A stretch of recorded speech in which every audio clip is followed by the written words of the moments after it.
video is all about pressure in fluids.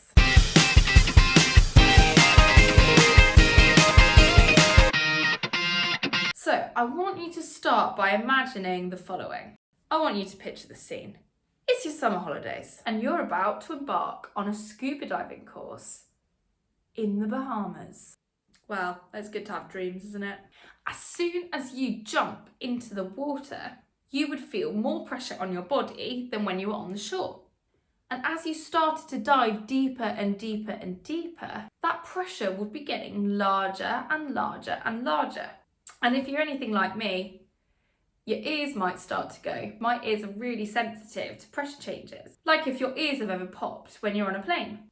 So what's going on here? Why does the pressure on the diver increase? Well, really, there are two things. The first question is, why is there more pressure on the diver in the sea than there was when he was on the shore? If you haven't already watched the video on gases and pressure, then I would suggest you watch that first before returning to this one. So when the man is out on the shore, the air is what is providing that pressure onto his body. But when he's in the sea, it's the water. And since my water is more dense than my air, there are more little water particles hitting the diver per second, causing a force and therefore a pressure on the diver than when he was surrounded by air. So that's the first thing that is going to affect our pressure in fluids, the density of the fluid that you are in.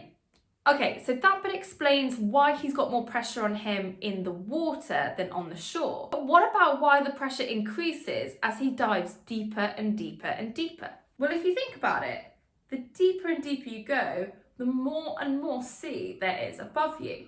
Basically, there's more stuff on top of you, and so there's more force on top of you, and therefore there is more pressure on you. And so there really is going to be a limit to how deep divers can dive, because your body is just not built to withstand that much pressure. Okay, now let's use these ideas and look at a different scenario. I want to start by showing you a graph. This shows how the pressure in our atmosphere depends on the altitude. And what we can see is at very high altitudes, the pressure gets lower and lower and lower. So, why should this be the case? Well, again, we have our two things that are contributing to the shape of this graph. Number one, let's think about the density of the air.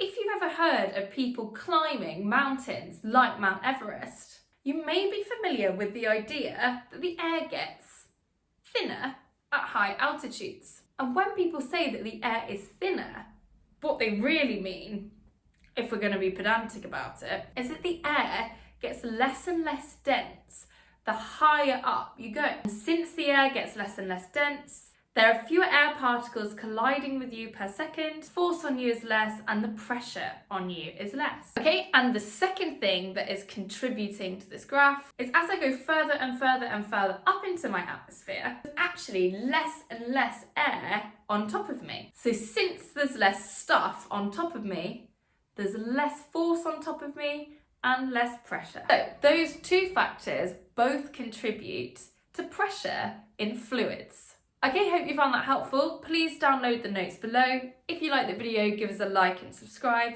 Thanks for watching.